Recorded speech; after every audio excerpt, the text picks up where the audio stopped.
welcome to this week's episode of Good Playing With You, the weekly gaming podcast. I'm Dan Whitehill, and I'm joined by our good buddies Matt Lord. Heyo, what's going on? And Matt Maulding. Hey now. In today's show, we've got some huge Xbox news to go over, more top headlines, a listener question of the week, a Helldiver 2 review, and if that isn't enough, Maulding is back with some amazing video game movie trivia. But before all that, let's check in with my collection of Matts to find out what everyone's been playing this week. Lord? All right, well, it's been a bit of a sparse week for me. Just some life stuff's going on, and so I really only had time to jump into one game, and that was Horizon Zero Dawn on the PC. And I do like that game. It's pretty fun, except this is my like fourth time starting this game up. And so in true Matt fashion, I restart the game over and over again. And then I don't know. I don't know if the game hooks me as much as it probably should. You know what part I think they should have cut? And let me know if I'm just crazy for this. But the part when you're up on the snowy plateau part and you're like fighting, it's right at the beginning of the game, and all the enemies are cascading down on you, and the guy with the big machine gun jumps down. I don't know. I've played that part a few times. I just think it's sort of a dud. And maybe it's a dud because you've played it a few times. Maybe it lost its luster after. That is potentially. It's such a memorable part of the game for me. Like that's when she's she wins the competition, and she. I know. And, I don't remember anything about that game. I don't know. I just feel like they're just coming down. You're just shooting them in the face with the bow over and over again. You're just like, okay, I got it. And then I feel like that's sort of that's setting me up for the rest of the game, kind of. And then, but part of it has nothing to. There's no robot dinosaurs that you're fighting. Like you got to give that game a chance. It's phenomenal, okay. and the next one's even phenomenal. Well, you have poor opinions, and the next one's even better. Fred. So that's okay. That's true. All right. Then I'll keep it up. I'll keep it going. It's I put really in more worth time. Yeah. I'll tell you now. I've put in more time than I have on the PS4 or anything. So I'm gonna keep it trucking. Good. Nice. Yeah. And it's they have the best facial animations, I think, of most. I will say it's one of the top tier facial animation games. It does look good. It really does. It's a great looking game. That's it for me. Maulding?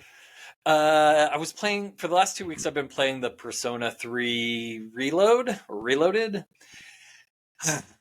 So it is so boring until you get to the grinding, which I actually find the grinding really fun, and the combining of the personas and everything is really fun. I enjoy that part, but my God, if you're not in that, I'm just skipping through all of the dialogue. It is so incredibly boring.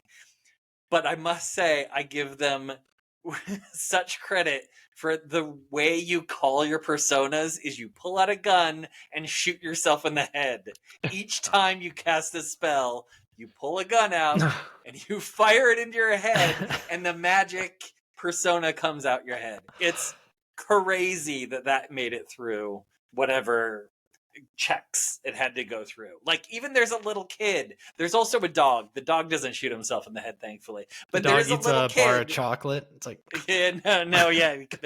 but it's nuts. But it's so goddamn boring. But I really want to finish it. And then the Overwatch 2 had a big kind of soft reboot on Tuesday. So I've been playing a lot of that. They increased your health across the board. They made it easier to hit people. They reduced burst damage. And passive healing, right? And every character has passive healing now, which is... How does that feel? Does it feel impossible to kill people?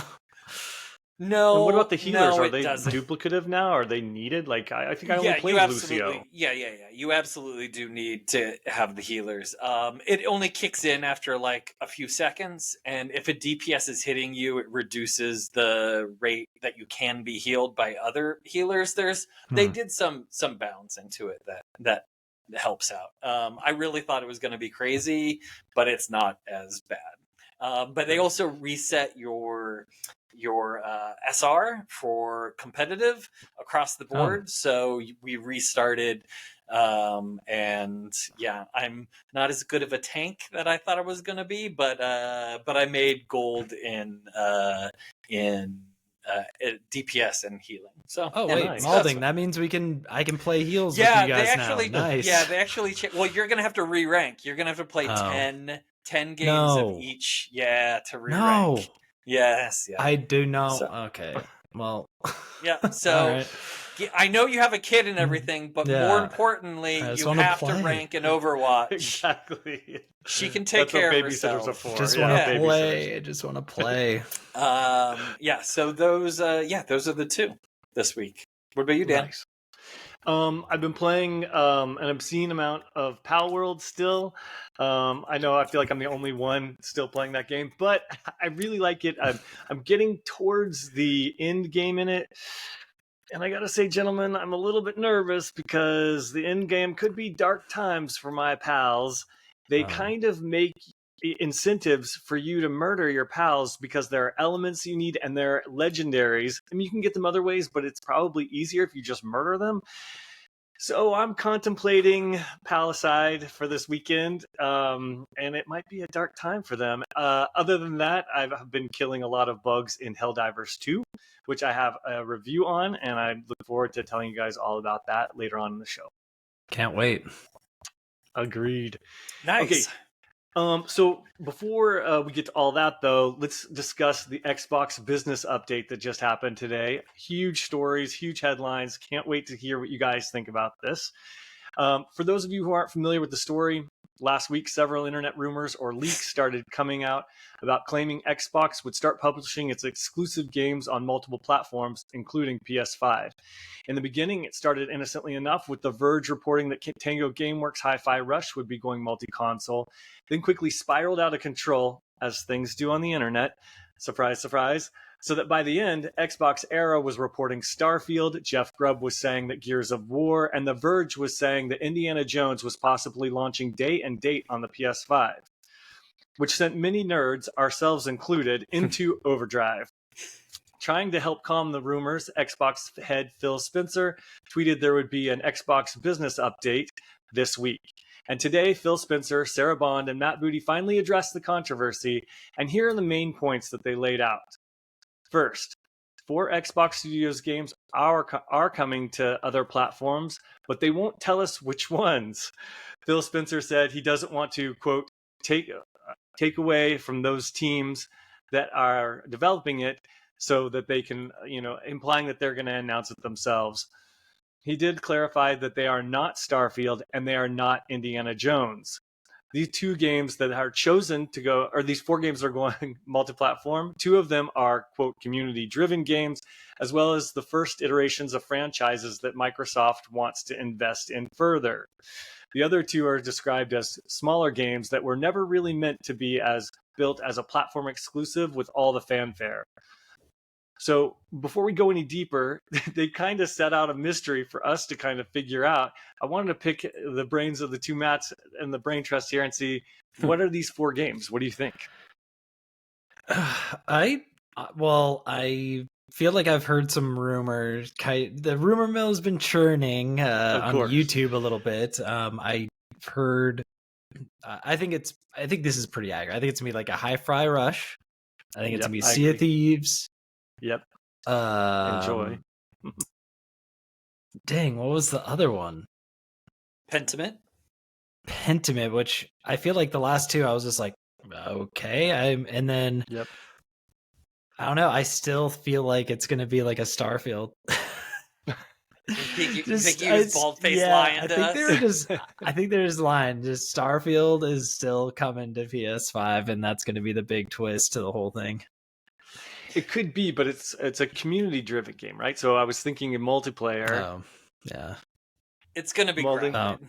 That's the one. It's Grounded. Yeah. I don't know what other one it could be. Yeah. I've never played Pentiment. I'll Sea of Thieves. I've talked on the other pods. I hated. Haven't played Hi-Fi Rush, but I know it got a bunch of. It got a lot of good scores.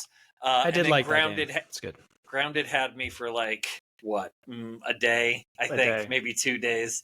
I played that. So have at it. Have at it. Play more people. Like, Yeah. go play these games. Please. I mean, it's crazy that any gamer would be like, no, we don't want other gamers to play these games.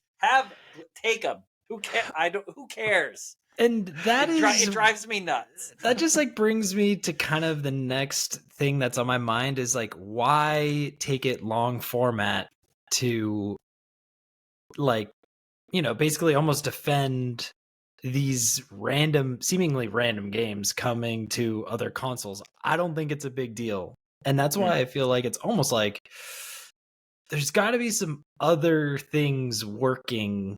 Well, we'll get to that too. Okay, I just wanted to, of course, there's definitely more to chew on here. Absolutely. But I agree with you, Maulding. I don't think that these games are console sellers, and they're not the ones that are like, they're not going to hurt Xbox. And I think that's what the biggest concern is here from fans, is that they're going to be hurting themselves in order to make some more money. And these games aren't the ones that we really care about. So no, and actually, in the case of Grounded and Sea of Thieves, like, if there are these online games that you play with other people, more people, put more people in there. More is definitely better. Yeah, so that you can, for those people who have poor opinions of games, they can play those games with other people that have poor opinions of games. I'm just joking. We all like whatever games we like.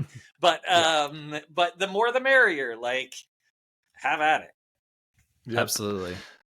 Okay, so then continuing on with the rest of the headlines. Second, they continually reiterated that Xbox games would be launching into Game Pass, so that's not going to change. And they announced that Activision Blizzard's games are coming to Game Pass. And before we go any further on that, I do want to just take 1 second to look back at last week's episode, where we talked about some of our predictions. We still believe in the Xbox brand. We're still going to keep our exclusives to ourselves. And then they close out the announcement by putting Diablo 4 on Game Pass. Wow. Thank you. I was not ready for that. And wow, that is production through the roof. And Dan, you were spot on with that. I'm glad we were able to just get a nice refresher. And so unfortunately, I couldn't hear it on my end, so I just assumed whatever I said was the correct thing, and that was so. I'll just assume that it was my prediction that was the number one. Well, basically, I called the Diablo 4 release. I said it would be day and date, but they did announce it as March 28th. So I was kind of blown away, but really pleasantly surprised. I totally could see that, and I think that was a smart thing to do, to announce that, because that is a game for people like myself who haven't bought it. An opportunity to jump in. But then it got me thinking. They did kind of gloss right over it, didn't they? Didn't it feel like they were like, "Oh yeah, Diablo's coming out. Let's move on to let's talk about." I did kind of feel sorry for that woman, because she felt like she had a big announce, and the lady was like, "All right, next." Tina Meany she's a great podcast host, but yes, Sarah Bond, she had other big announcements though, so don't feel too bad about her, and we're going to get to those in 1 second. Before we do though, I do want to ask you guys, looking at, this kind of opens Pandora's box in terms of Activision Blizzard games coming to Game Pass. What other games do Activision Blizzard have that we're still waiting to see? And you guys both already own Diablo, so this has nothing for you, correct? Yeah. I don't have Diablo yet, so that's actually pretty sweet. Then we can totally play together from the beginning. Yeah, exactly. I mean, we're still waiting on the Call of Duty drop. That's going to be huge. So when does that come? Because that's like, I feel like they're holding cards in their hands, and they needed to play the Diablo one, which is how I called it. And they're going to hold that Call of Duty one until they need it. Do you think that's more of a Christmas sort of announcement or something like that? Probably the next Call of Duty, I'm assuming. Christmas. And then, which Call of Duty and when, essentially? I think it's Modern Warfare 3. Wait, no. Modern Warfare 3 just came out. Right? Yeah, it just dropped again, like not long ago. So it's got to be about a year from now. So yeah, I think holidays, and then I think it will be the new game, but then I think they'll take a chunk of the Call of Duty library and put it up as well. Maybe the last couple iterations. Maulding? And then they'll do the same thing again for the next title. That's my prediction. Yeah, I think they're going to dump a few of them on Game Pass for sure, but really they're all the same goddamn game, so I don't know how you tell the difference from one to the other. It's like, oh, is it a World War II game or a futuristic game? I don't know. Whatever path, they're the same game. I was huge into Call of Duty back in the day. I can't even remember. I think it was the first Modern Warfare I really liked, and I really loved the online portion of it because I really love the camp and snipe people. Yeah, thanks. But I haven't played in a really long time because they just all started being the same game, and I felt like I was just replaying the same thing over and over again. So yeah, I'm sure they'll drop. If they were smart, they'd do like a drop every 3 months or something. I think that would be a good way to do it. And when do they hold the Call of Duties for? Is that a summer? Is that a winter? Is that something else I'm not thinking of? Gosh, I don't know. I mean, they put. I don't have an opinion or even care really when they put it out. I think just put it out. You own it already. Just do it. Yeah, I mean, they gotta get the kiddies who are going to be playing, you know. So I think holiday would be the smart move to drop that and just kind of like hook, line, and sinker get the kids on the Xbox. I think that would be smart. But I don't know. What I want to see is World of Warcraft. I would love to see World of Warcraft on consoles. That would be awesome. I would love to see reboots or remakes or remasters of StarCraft and Warcraft. I think those would be super fun. I would totally play those again on console. I think those would be two really good things for them to do, but they're probably not going to do those. And I don't even know if you can translate World of Warcraft to a controller. Anyway, we'll see. They did Diablo, so I have heard the fans of World of Warcraft are like, you'd have to completely reinvent the thing, and mods are such a big part of it. And so it would be a big task, but I know that would be huge. And then also, I know Phil at one point wore a Hexen t-shirt, and sometimes Phil's t-shirts hint to us like, you know, what the next game could be. So maybe there's a Hexen in our future. Not that I even remember that one, but gosh, I can't remember that one either. I don't even know what that is. I mean, it sounds witchy, so it sounds right up my alley. I should know it. It's funny looking at this Activision Blizzard list, because I feel like a lot of the games have become so obscure. Like I don't even know, like they would have to obviously completely reboot some of these games. Like the one game that stood out to me was Spyro. Like I think it would be great if we got another Spyro, but like obviously you need to completely redo and revamp that game. You can't just drop a Spyro. That just wouldn't work. And maybe, I mean, Crash Bandicoot, I think they've already kind of remastered that a bunch lately, so it wouldn't be a huge lift if they wanted to just drop that. Like they could do the Insane trilogy that dropped. I think I got that one on the Switch, which was awesome, but you know, like I feel like the games are just more and more obscure on that list besides a Call of Duty or a Diablo or like a StarCraft. Well, who knows? It could be Candy Crush in our future. Why not? Just go full mobile. I mean, they should do a World of StarCraft. If they're not thinking of doing an MMO over StarCraft, they should absolutely think that. I'd play the shit out of that. I would too. It'd be awesome. Yeah, absolutely. Okay, moving on. Third point, Phil Spencer addressed the layoffs that happened, almost 2,000 of them, towards the end of 2023, and said that basically, you know, blamed the market, blamed growth in the industry, but also said that these layoffs played into the decision to go multi-platform, which was interesting. And I want to touch on that later, but that's one of the points he said. And then fourth, he said, you know, he reiterated Microsoft's commitment to the library fans have built on the console, which was good because I know that was one of our concerns, was what happens to our library.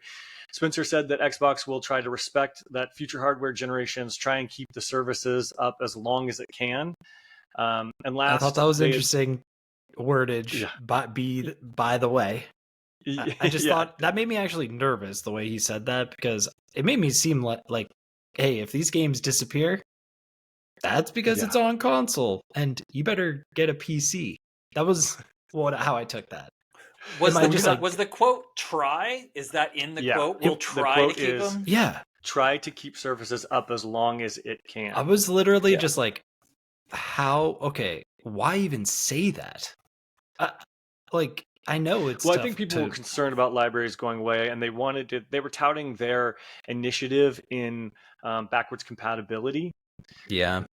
So, but, It just... I understand it from their point of view. You can't keep a server for a game that has 3 people playing it live forever. You just can't do it. Sure. So I understand.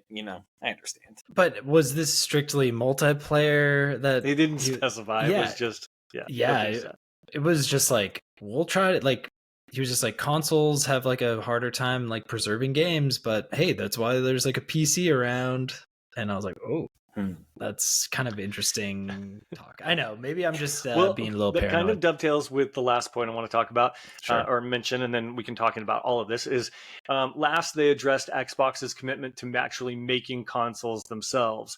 Xbox president Sarah Bond mentioned that the company still views Xbox consoles as, quote, the flagship seminal experience, end quote, and that they have something new on the hardware front this holiday, and they're also working on a next-gen Xbox, which will be, quote, the largest technical leap you've ever seen in a hardware generation, end quote. I have to take this over at that quote right there. No, I have to, because that is such marketing speak. It's not every single thing is the best next leap. I'm still waiting for the leap in this console generation. I mean, maybe we're these lobsters in the pot getting boiled and we don't even know that something is better because we're just constantly inundated with better things. But I don't see it in this generation. So this next generation, is it gonna do my laundry too? Is that the big leap that it's gonna do? I don't know what they're gonna do. Sorry, I had to get that off my chest. No, and while you're bringing it up, I got to respond to that, because here's my concern for this. Like, yes, it sounds really nice on paper because I wrote it down and I looked at it and I was like, sweet, that literally on paper. Yeah, that looks super sweet. But then the fears in my brain were like, okay, what if they actually are relying, when they're talking about the largest leap, maybe the processing is now being done more in the cloud. Maybe the reliance now is more on the cloud. And is that something that we want or we need? And what does that do about games and game preservation and keeping these things online? And it's like, maybe she's talking, because I keep hearing about consoles becoming more expensive, inflation, the prices of the components, and how they're not making enough money, yada, yada, yada. Does that move everything to the cloud? And that's the leap that she's talking about, because I'm not really interested as a gamer in the cloud. And so that note kind of made me excited and kind of made me nervous at the same time. So, Lord, have they heard of a Google Stadia? I know, right? Yeah. Honestly, I wouldn't be surprised if it's some sort of cloud situation, because one thing they really touched on a lot, they repeated it a ton, was cross-platform saves. And I thought that was interesting, because I know how they're saying everything's staying exclusive to Xbox, but they mentioned this save situation probably 10 times during the whole thing. Right. So, but that made me think, okay, does that mean if my games, they also mentioned entitlements a lot. They said, well, if you buy it once, so you have it on Xbox, you have it on PC. And then I was like, but that's not going to be true if they put it on PlayStation. Sony's going to want to cut. So there's no way that my entitlements are going to allow me to get this game anywhere else other than PC and Xbox. Nintendo's sure going to want to cut. But that might mean that our saves are available on these platforms, maybe. So my Baldur's Gate save from my PlayStation, I can play on my Xbox. But that is on, I think that's on Larian's side, where Larian, you sign in with your Larian account on both games, and then you get your cross save that way. But I think you're right. You're not going to be able to buy it on Xbox and then play the game for free on another platform other than PC. They wouldn't allow that. You're going to have to buy the game twice. Yeah, I think so as well. I mean, if they're just talking about PC, then they're definitely going the PC route. They're like, just get yourself a PC and you're all set. Game preservation you won't have to worry about. Your saves will be there. Yeah. Interesting take. Yeah, I mean, same thing was just kind of like ringing, had alarm bells in my head for that one. Yeah, no, it was definitely interesting. And I think I'm gonna give. Oh, sorry. No, what are you gonna say? Oh, I just want to say I do want to give Xbox a lot of credit for their backwards compatibility. It's far and away the best of all the consoles. Like For sure. they really, I think, put a lot of work into it, and I like that I can play a first generation Xbox game on my Xbox Series X if I wanted to. I mean, some of those games I don't know why you would want to, but some of them, like Morrowind, if I want to go back and play Morrowind, I can just boot it right up off of Game Pass and play it, and I like that. Right, I agree. And also, just to further that a little bit, it's not just emulation they're doing. They're doing advanced emulation that actually makes the games run a little bit better. So they're actually putting some work into these things, and then they're only releasing the ones that actually work pretty well. So I have to agree with that. But just to close all of the points, though, that were made in the presentation today, I just wanted to say, I thought, Xbox came out of the gate swinging here. They confirmed some rumors. They squashed some rumors. They reconfirmed their commitment to their box. They announced a game released. They teased new hardware for this holiday. They also teased a next-gen console. So it was an action-packed conference that kind of seemingly came out of nowhere due to internet fervor. But I wanted to ask you two, what did you guys think? Does this renew your faith in Xbox? Did you like the conference? What are your thoughts on it? Maulding, go first. I think it was pretty obvious that they were behind the 8 ball on this, and they had to whip this up together very quickly. They weren't expecting to announce any of this. I'm guessing, if I had to guess, I would say that they were probably going to announce these games individually coming out on the things and not have to do a one podcast all at once. But yeah, I like that they seemed, other than him being cagey about what games they were, I feel like they were pretty straightforward. It's just with so much marketing speak, and being someone that's in marketing, you're like, oh, the best console of a generation. Yeah, it's just so much blather. Yeah. I'll make that decision when I see it.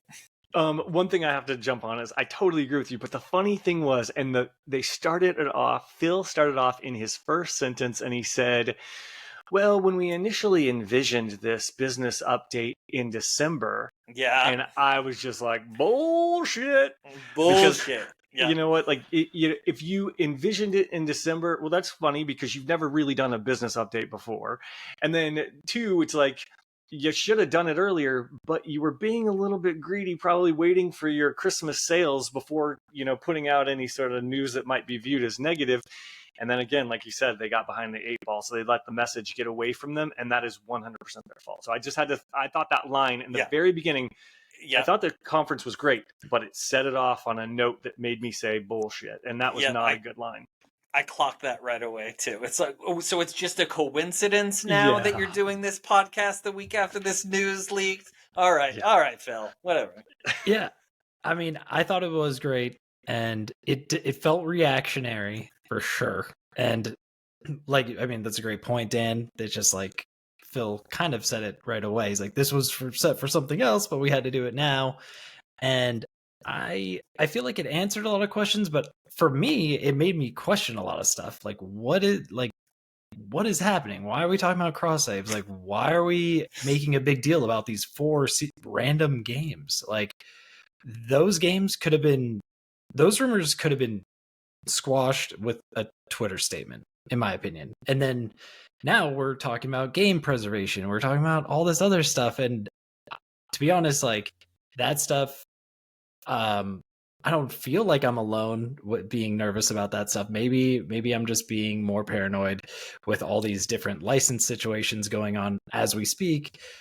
And I know Xbox is definitely the best about it, so I will give it that. So, like, hopefully this isn't like them being like, okay, we might be taking a step backwards. It won't be quite as accessible as it once was. And so don't be pissed. We're in front of it. But hey, I gotta say, like, they went long form on it. They did a good podcast for us, and they definitely answered a lot more questions.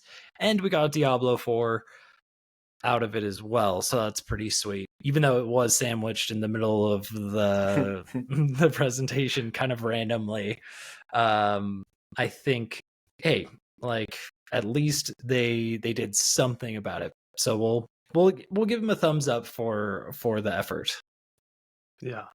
No, I agree. I think a great show. I mean, they really talked about all the things they needed to. They didn't respond directly to all the rumors because you don't want to address the rumors and the hype and stuff like that, because that only like then people are like, well, if I start making stuff up, they're going to respond to, you don't want to fuel fire or whatever. What they did was really smart. They just kind of stood back and said, here's what we're thinking. Here's what they're doing. We're doing it. Just so happened to answer a lot of questions that everyone was asking. And it made me feel a lot better, because when we talk about cross save, or we talk about our game libraries and stuff like that, I mean, it's just good business. Consumers are not stupid. They're not going to be investing in a platform that's not going to exist in a few years. So they needed to come out of the gate and talk about their next gen console and new hardware. They needed to do this. Otherwise, their revenue is going to tank on the actual console itself and their store. And so I thought it was really, really smart. There was a second note of bullshit, though, that really kind of made me, I don't know, was they made a big deal talking about how rough the industry has been, the lack of growth that they've experienced, and the reasons for the layoffs, and basically the industry, they keep saying we want more people than ever to play our games. The industry, kind of like is staying where it is. So we're going to make our games multi-platform so that they look like the good guys. The problem with that message is, shortly after this podcast was released, they then said, oh yes, Game Pass was what, 25, is now 34 million active monthly paying people. They said monthly active paying people, 34 million. And I'm like, wait a minute, you just told me you fired people because the industry wasn't growing, and now suddenly you're at 34 million a month? Yeah, that was wild. A little tough for me to swallow. So while I love Xbox, I'm calling bullshit on that one part. Like, you don't think there's that many active users? I do think there are, but I don't think I don't think they fired people for the right reasons. I think they fired it to just look good to investors, to tighten up their bottom line, and to make even more money. So then they keep touting this, hey, we're all for the gamers. We want as many people as play as possible. But really, they're talking the other side of their mouth to investors, and they're saying, well, we're firing people and our profits are going up. So it's like, they're giving mixed messages here, and I didn't care for that part. That was a little like, great that your Game Pass is growing, because it is a great service, but maybe don't release that number right after this, and maybe save that for a little bit later, especially if you're going to touch on people losing their jobs, because that makes me a little sensitive. That's all. Yeah, and didn't they drop billions of dollars to buy this studio? Billions. You have billions of dollars and you're laying people off is really, like, I know it's like there's a lot more involved, like stock options and stocks and all that stuff. It's not like they literally have billions of dollars, but if you have that money, you can have people still with their jobs. And they also cut a whole game, a game that was almost finished. I don't have the details in front of me, but I'm pretty sure there was a game that was almost finished through the Activision Blizzard, and they just dropped it and deleted it. I can't remember. Yeah, that's crazy. Don't quote me. You can quote me on it. But I think from an overall perspective, Lord, you liked it. I liked it. Yeah. Maulding, you liked it. Yeah, it was fun. Yeah, I mean, they answered questions. It was business. Agreed. No, I agree. I think my confidence was a little bit shaken, though, in like terms of what the heck are they doing. So I was glad to get some answers. Yeah, for sure. The Xbox Series S stays out of the garbage for now. Yeah, exactly. Okay, but speaking of multi-platform, company strategies, and that sort of stuff, Lord, you had one PS5 story, and I threw another one on yours. So do you mind running us through these, because they're kind of similar, and I feel like this is really current with what's going on with Xbox. Yeah, let me just kind of take a peek here at this. So now Sony is talking about PS5 exclusives going multi-platform. That's interesting. Did they specify which games were going to go multi-platform? They didn't. By any chance? They just said essentially it was really what they're looking at is PC. And historically, their games on PC have been like, The Last of Us and Spider-Man and stuff, things that have like waited years for PC fans to get there. But they did recently publish Helldivers 2, which we'll be talking about shortly. And that was a huge, phenomenal success. And that's one of the first times they have published it day and date. So I think that that's something that they are continuing to keep an eye on. And, they've signaled that to investors that they are going to now increase their revenue potential. They said initially the first part about the exclusives is to build your console and your brand. And then the second part is to put those exclusives on PC and to widen it even more. And why I thought this was interesting was they didn't nearly get the reaction that anybody else did, that Xbox did. Theirs is just as vague. Now, it is only going to PC. They're not putting it on Xbox, so it's not their direct competitor in the console space. But this is a kind of a sea change for them because they've always played these games close to their chest and kept them on their console. But now they're not. So what do you guys think about this? I agree. I mean, PS5 gets so much less flack than Xbox does. It's wild. Like, this would have sent, like, people would have been up in a frenzy if this has been like, if this had switched spots with Xbox. And I'm just gonna say, I feel like PC just like has won the console war right now. Like, Bingo. PC I totally agree. Yeah, PC is just like thriving, and it's they're getting all the games. It doesn't matter. I don't know. There's something going on there that's just making me wonder. Like, I just feel like, is there a world where just like all consoles just like bow out and it's just a PC only environment? I know that's crazy, but I just had to like throw that out there. One thing they're gonna have to make sure is that their PC ports are not trash. Because in the past, they have crazy bugs. Sony does with their PC ports, so that's what they have to make sure. But I'm sticking with my line throughout all the pods that give games as many platforms to play it on as you can. I think it's a smart move. Agreed. And then this kind of goes on to the next point here, where Sony says the PS5 is entering its latter stages of its life cycle. And skipped middle age entirely. Just went from kids to elderly. And I'm like, didn't PS5 launch like last week? It's like what are why are we putting out these statements just to like stir the pot? I don't like, this console's done. Like, I feel like I've played the PS5 5 times, and it's just like, I don't understand. So we're done now? It's a little frustrating to me. I think they've run out of the plastic in order to build them, so they're just like, we can't build these anymore because they put so much plastic on the side. It's like a freaking shark I have on my... It's too much plastic. They're just like, we gotta like figure out a way to save the world with this. I don't know. I'm baffled by, and they were saying like sales didn't meet expectations. I'm like, what happened to all these, like, we had years where people are finally getting their hands on a console like this holiday in 2023, 2024, and it's now they're just like, and you know what, this console's done. I don't know. What do you think, Dan?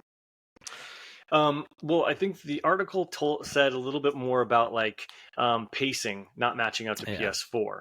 And so they wanted to, I think, calm their investors and say, okay, we're forward thinking, we're moving on and that sort of stuff. I think the real fear here is that they push things a little too fast. You guys, I mean, everyone seems like we just started playing PS5 the other day because not a lot of games have come out for PS5 that haven't been remasters. There's a lot of remastering going on. And I understand video games are expensive, but they really haven't. I don't think they have anything announced for this year, which is huge. especially because everyone makes fun of Xbox for not having any games, but nobody talks about PlayStation not really have anything. They have exclusives that they paid for, so don't at me. But where's their big first party kind of exclusive at the end of the year that we're kind of used to? Nowhere to be heard. I don't think they said they're going to release anything until 2025. So they're struggling a little bit here. They're struggling on the sales. And coincidentally, they're also struggling on getting games out the door. I think they're probably pretty related. I'm also surprised that you would say such a thing too. Calling your console nearing the end of its life cycle signals to people who might be on the fence, who couldn't get a console earlier. Well, now maybe I shouldn't buy one because A, I can't think of anything really big coming out, and B, if they're at the end of their life cycle, I could just wait it out and get the next one. So this was definitely bad investment advice, and I'm surprised that PlayStation would kind of put their foot in their mouth like this. I guess it's a little surprising there's so much investment talk out in the open these days. I feel like they just say these things that would typically be behind closed doors. They just come out and say it till I go, am I off the mark with this? Because I feel like it's reporters tend to join investment calls because sometimes when they're talking to investors, they'll say, "Oh, we have so many games coming out this quarter," and the reporters will take it and run with it and speculate, and it's fun. Okay. So they get some information from it, and that's the reason that a lot of these PlayStation comments and things like that we're hearing that are truly meant for investors are getting the wider kind of pickup by these blogs. Interesting. So that makes sense. It's some inside baseball right there. Yeah. I love that there some dude put a tweet out and he was like, what do you mean? We had to do a voodoo ritual to get this because robots were buying them for the first 2 years. I mean, I feel like it's been out a year. That's basically how long I feel like it's been. I agree. I feel like it's been a year too. And I just randomly happened to get one off a Best Buy drop, and I was super lucky to get it. And it's just I'm super hyped on this console too. That I think is where my frustration comes from, is I feel like there's a lot of potential here, but I'm feeling like at this point I could have just kept my PS4. It's what's going on? It's just it's the PS4 Pro at this point. It just has a fast SSD in there, and that's it. I think they're doing it dirty though, because it is a powerful console. And when it plays things, it plays them well, and it's a bummer that they just don't have more of those. This midpoint of the generation, that's when you're supposed to see the games that were actually built for and on the hardware showing off and looking beautiful. And it's hello, what's going on here? I think both consoles made a mistake by splitting their focus and being like, we're gonna make it for this game, but we also for this console, but we also want it to be playable on the old consoles. I want just give us games that are only playable on the brand new console. Use your full power to make them, and I'll be happy. And I'm sure there are some that are like that now in these last year or so, but I mean, that's where I think they've made a lot of mistakes. And Xbox specifically with the Xbox Series S and X division, which messed up Baldur's Gate, which I'm sure messes up a lot of other games. That's kind of a fumble in my opinion too. But yeah, great point. I think you nailed it with that one, Maulding. Okay, we got to move on. We're running out of time here. I did want to get to the discussion topic and email. You guys are always welcome to email us at goodplayingwithyou@gmail.com. And today's question is, what is the game or games that made you fall in love with video games in the first place? Yeah, I had an Atari when I was a little kid, and I think Pitfall was one of the first games I remember playing on that. And if we're all talking about graphics and high fidelity and how good games look, that game at 8 years old or however old I was playing it could have been an Xbox Series X graphics in my mind back then, because it was just amazing. Wow, look at the alligators! You're jumping on vines, and it was just really crazy. And so that was the first one. And then the Nintendo came along, and I remember playing Super Mario Brothers with my cousin. They had the Nintendo before I did, and I was just like, any opportunity I had to play the Nintendo before I owned it myself.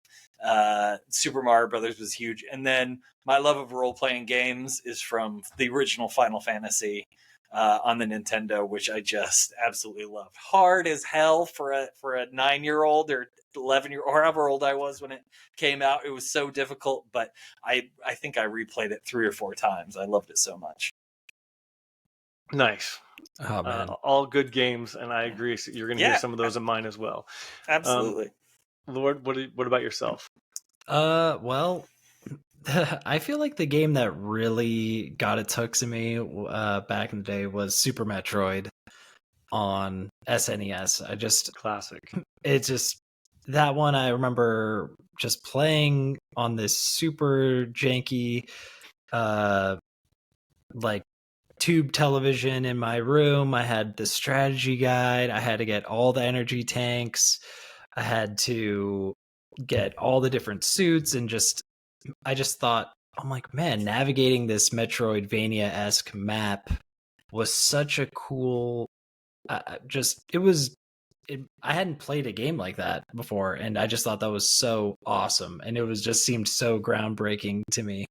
That really did. I remember playing with my buddy Chris Lindbergh. We just played over and over, just new saves and just getting everything.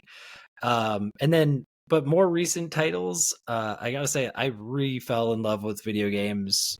Like Breath of the Wild, I just thought was such a cool step back into the gaming world. I thought that game just had so much life to it, and the sound effects in that game were just beyond anything I could imagine. And then, of course, I have to just drop Death Stranding in there because I love Death Stranding. And it's kind of the same vein. Breath of the Wild, Death Stranding, similar vibes. Not at all similar. And so those are my two. My more Matt, modern. can I ask you a quick question before Dan does his things?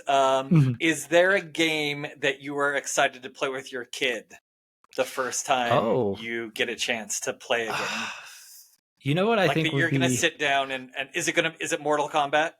It might, yeah. Like I have a little like emulation Game Boy thing, and I think about, okay, I'm gonna play like a classic Game Boy game on. Like I want to have her start from the classics and appreciate like Mario Land or something. Yeah. You know, like I feel like those are the good games to like get into, and those will like really develop your skills, and then you can go into something a little more modern. I think the next Grand Theft Auto was perfect for her to start with. Yeah. There we go. Yeah, just a GTA. Whatever GTA 6. I just killed a hooker. Daddy. I know. You're going to have to keep us posted on that. Yeah. I'm curious to see I honestly feel like Overwatch would be fun, but it's almost like absolutely. too... Yeah. I'm just wondering, like, it's so She's ADD. on my level. I'd play with her. You could play the little PvE games with her. Yeah, exactly, maybe? Exactly. Yeah, I'm excited. I feel like we're a little ways out from that. Yeah, I know. And I was then, just curious. But once she hits like 1 year old on the dot, then we will. Which is only a month away. Oh my god. Oh my god. It's crazy. All right, that's it for me. Dan? Just wrap this up real quickly, though. For me, Super Mario Brothers, of course. I mean, I was a little peanut, and it blew my brain. Like, Matt, you mentioned Atari, and I had seen it, and I played a little bit of it, but it wasn't like Nintendo. Like, that was serious. Like, this is what you could do. This is crazy. It's so full of secrets and so full of cool stuff. And the difficulty like the secret level. Block, to have a block that was invisible that you hit and blew my mind. It's not there. What? Yeah. I know. It's so good. And then when I got to be like a little bit of a teenager near my 20s, I thought I was too cool for video games, and for some reason I thought they were for kids. I was a stupid teenager, or young 20s. And then a friend was like, "Oh, you have to play Resident Evil 4." So I got a GameCube because he told me to, and I got Resident Evil 4. Was that Chad? Yeah, it's totally Chad. Yeah. and blew my mind. I was like, oh my God, this is what video games can be. Resident Evil 4 is amazing. So then, of course, I bought the remake and all that sort of stuff. Blew my mind, and that really made me fall back in love with it. But I will never forget when I played a Red Dead Redemption, the first one, and man, what a great game that was. And that one came out of nowhere. There wasn't a lot of hype for it until it started to come out. Rockstar didn't do a lot of press for it. I didn't know what it was, got into it, and falling in love with the characters, falling in love with the story, and then by the end, when the end comes and you've got that sense of dread and you know where it's going, man, I've never felt like anything like that for a character in a video game before or since. And it really, like, I was like, holy crap, like this is like Gone with the Wind level of like production awesome. So that one made me like solidify. I'm like, okay, I'm in for good. This is way better than TV, you know? This is awesome stuff. Yeah, if I had to do a new one, I'd put in Mass Effect 2. I loved Mass Effect 2. It's That is so a brilliant much. game. That's a really good game. So good. Yeah. Oh man. Yeah, Red Dead was so good. We're running out of time Yeah. though. We got to keep moving here. Oh yeah, and we got to do trivia. I know. Before we get trivia though, we have to talk about Helldivers 2. Oh yeah. Okay, we're gonna because so I can keep it quick. Don't worry. But no.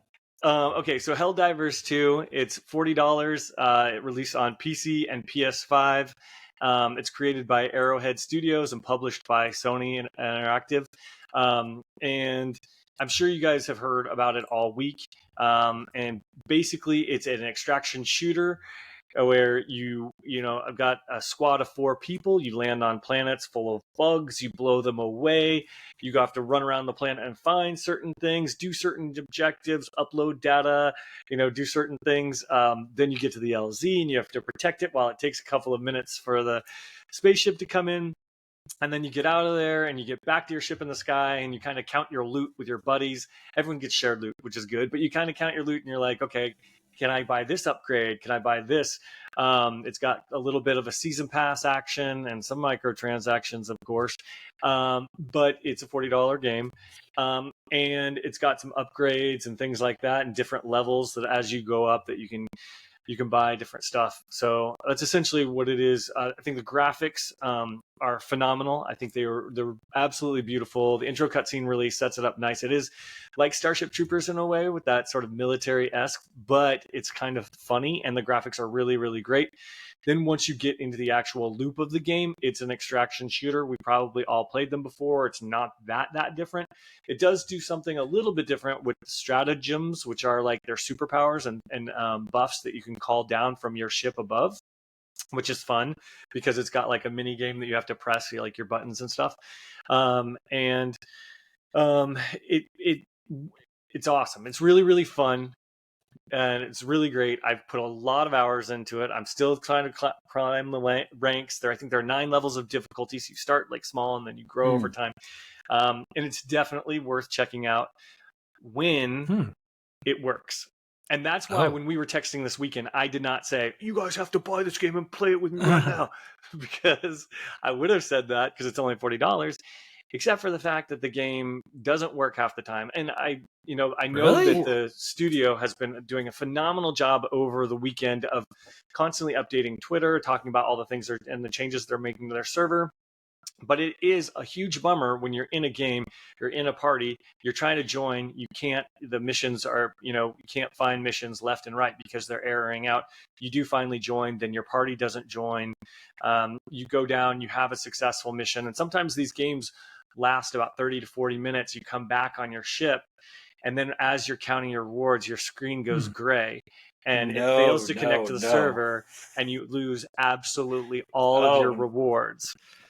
So, yeah, it's and then sometimes you're on the planet fighting with your buddies. You got waves of bugs. You think you're going to win. It's been 40 minutes. You totally deserve it. You got this one. And then one of your buddies kind of crashes and they dashboard, or maybe 2 do. And then you're completely overwhelmed because you have to have gameplay on there. And you lose the mission because you do still get some rewards if the server is working. But it's a funny turn and change of the tide in battle because the disconnects that happen in there. I can't tell you the number of times where I'm trying to join games where it's beyond frustrating that I can't. So in that part, it's truly unfortunate. That being said, once they've got this stuff ironed out, I think the game will be fantastic. It is kind of one note. So that one note that it does really, really well. But I don't know about the longevity of this game. And I do know that because of the success of it, they're starting to like put more effort into it, and they're looking to hire more people, which is great, and God bless. I really enjoyed it, and they're great people. But when it does not work, it is not fun at all. So I gotta ask 2 questions. Is it made by the same people that make Dead by Daylight? Because that sounds very much like Dead by Daylight. And question number 2, we talked last week about your thoughts on the Suicide Squad game, which you said the end game was just doing the same missions over and over and over again. That's a regular game. What is different about this game where you're doing the same thing over and over again? Is it the play style that makes the difference between the two? That's a great question, and I kind of thought about that, the difference between the two games, because they are very similar. And the difference is this one doesn't make me want to die. It doesn't make me want to claw my eyes out. This game is not an over-bloated piece of crap that is no fun whatsoever. There is fun. In fact, on Saturday night, I was continually playing the game, and I was not getting rewards, but I was just having a good time learning and trying to figure things out. Once the new smell, wears off, I wouldn't do that. But because this one was so fun, it kind of reignited my passion. I'm like, okay, Suicide Squad was just a blip on the radar. There is actually fun to be made and had here. I am not over all video games. It was just the best palate cleanser I could have had. And I know as soon as I get the servers working, I'm going to be super happy with it. Okay, nice. So I have 2 things as well. Dan, you need to give it a score. And then 2, does Helldivers 2 have the best guerrilla marketing there is on Twitter right now? Yes, and the fact that you're responding to those people and telling them that obvious marketing because they're not being very honest about it is awesome. So I'm highly amused by your response to their guerrilla marketing. I couldn't help myself. Yeah. And then if I had to give it a score, I would give it a score based on the game itself, with where I think it could go, like with servers working. And then I would say now it's like a 7, but it could be an 8.5. The problem is how long it'll be an 8.5. I don't know, because I don't know where this game is going to go. You've got kind of like 2 season passes right now. Are they going to add more to it? It seems a little shallow. Is this really as shallow? Is there more? How does this work? And what's the future of it? Or will I get sick of the same loop? Because if they bring in new planets and they bring in new enemies and new season passes, this thing has a future. But if they don't put some work into it, it's not going to last that long. Yeah. And then was the guy on YouTube correct about this? Was it worth getting flamed over this game and picking it up and playing it? What do you think, Dan? What we're getting flamed over? What do you mean? we had a YouTube viewer who that's right. Yes, you can sound off in our comments and tell us off like this YouTuber did. I won't mention his name because I don't want to encourage him. But you can bait these two with comments so easily. So have at it. It's true. So we got told off a couple episodes ago in our comments because we didn't react to Helldivers 2 the way that the viewer wanted us to. And that's totally fair. If you know a game and you're hyped about a game, then great. I'm really excited for you. But I didn't have any experience with this game. I didn't know what I was getting into. First one. Yeah, exactly. And so, and I didn't think the previews were that great. And it wasn't until I started hearing the reviews and understanding and looking at people on Twitch playing it. And I even messaged that guy back and I was like, okay, fine, I bought it. But I bought it not because he said to. I bought it because I wanted to. But it did kind of, raise me, its awareness to me. So. For sure. I mean, so it was totally worth it just because it ended up being fun anyway. It piqued my interest after that comment, I'll be honest. Maybe he was part of the guerrilla marketing. He totally was. If it worked, what a madman. Full circle. I got fully hooked. Well, I'll keep you posted on if it gets cleaned up and if it's better this weekend, and let you know if it's worth picking up. Yeah, my birthday's coming up, so that would be a great birthday present for me. So we'll keep that in mind. But anyway, I want to turn it over to you now, Maulding, so that we can get some trivia going on as fast as possible. Let's do it. Hold on. That's the wrong one, but okay. That sounds like such a downer. That's such a downer trivia. If that's how you feel, there we go. Production difficulties. I think that's Ghosts and Goblins, right? That sounds I think like so. Okay, so here we go. Who would like to go first? I think it's Dan, why my don't turn you to go- go first. Yeah.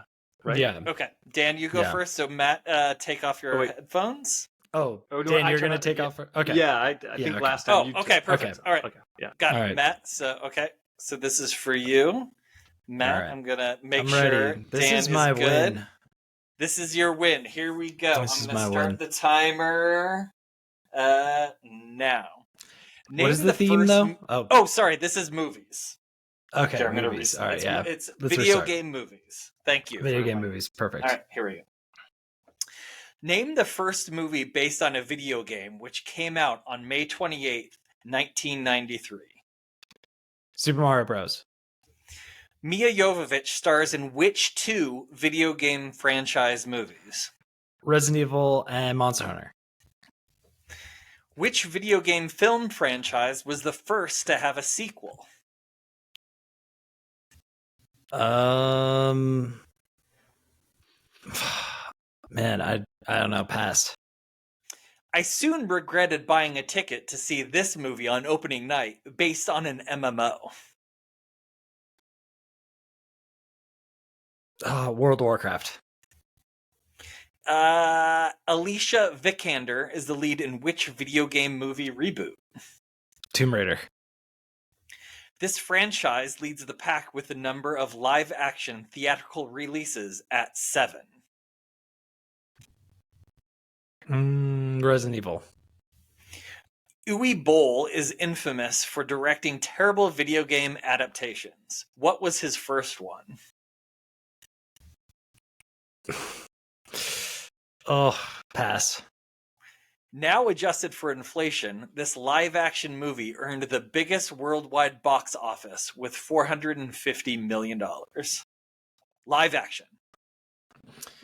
Live action. I should know this because I feel like this is recent. Pass. This video game movie was the first to be based off of a mobile game. Angry Birds. Can you name the next live-action video game movie to release, scheduled for August of this year?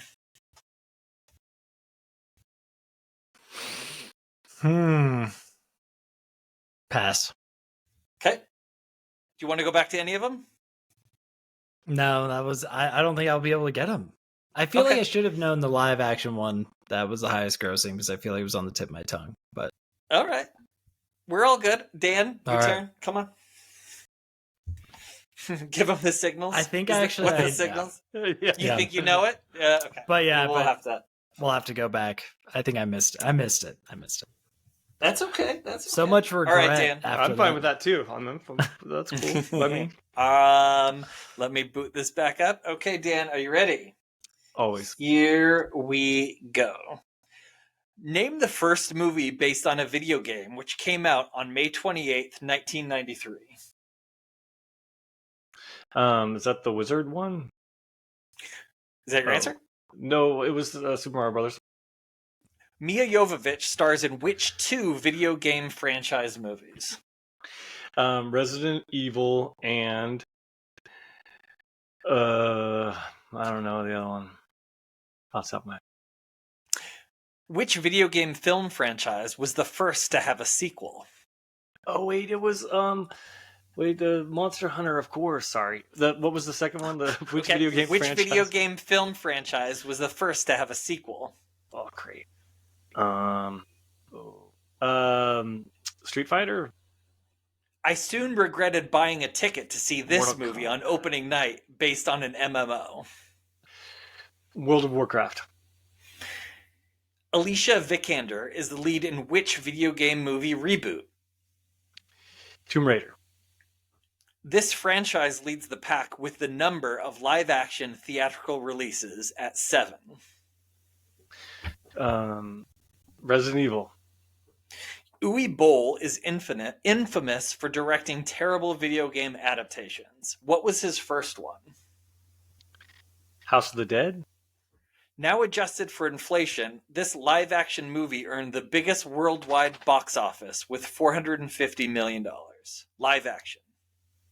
Detective Pikachu. This video game movie was the first to be based off of a mobile game. Candy Crush. Can you name the next live-action? Angry Birds. Can you name the next live-action video game movie to release, scheduled for August of this year? Sonic 2? Okay. Or 3? Sorry, Sonic 3. What? Sorry, Sonic 3.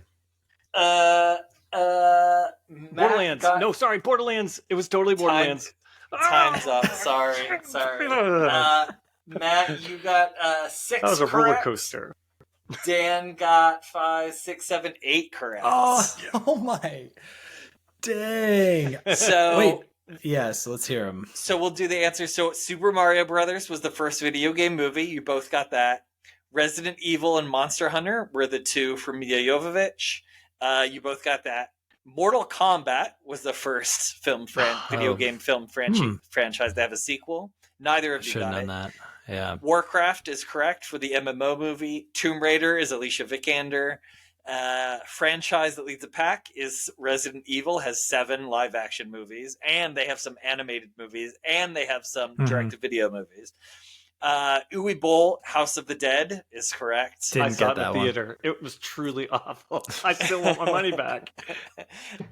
Detective Pikachu is correct for the biggest box office, $450 million. I didn't get that one either. Yeah, Angry Birds movie is the correct, based off of a mobile game, and Dan was late on it and did not get a point. Borderlands is the next video game movie scheduled to release. Dang. Well, I thought that was mine. I thought that was mine to win there, but One of Dan, these days, young one of these pup. days. One of these Yep. days. still I learning. think I know the problem is because I do a lot of history, older video games, and you are significantly younger than Dan is. So I can understand how It was he close, might have though. a leg up. I was feeling real confident with those. I was like, I got this. Once I got Angry Birds, I'm like, I think I'm on the roll, and then no, fell apart. Yeah, it was the Detective Pikachu, I think, and It was, but that was awesome. Next time, Great game. Next time, Exactly. Yeah. So on that note, we need to wrap things up and find out in next week's episode if Matt can ever try and beat me. But until now, I remain the champion and victor. That's right. Please make sure that you guys are subscribed to our socials and Maulding. Those are we are Good Play With You. I think you can search Good Playing With You on Twitter. We do have 3 winners for our sweepstakes last week for the Aquaman movie. So I'll be sending out those codes tomorrow morning, and we're currently gonna change ownership of our Instagram. So our Instagram is currently down at the moment, but we'll be back up next month under someone else can handle it. And you can email us at goodplayingwithyou@gmail.com and search us and watch our beautiful podcast and see our beautiful faces on YouTube at Good Playing With You. awesome. Thanks. And congrats to those winners of the Aquaman movie. Yeah. Yeah, it's awesome. That's totally awesome. And thank you, Maulding, for hooking Yeah, them up. absolutely. That's pretty much all the time we have for today. On behalf of the Good Playing With You crew, Matt Lord, Matt Maulding, myself, Dan Whitehill, have a great weekend. And as always, good playing with you. Good playing with you. Good Playing With You.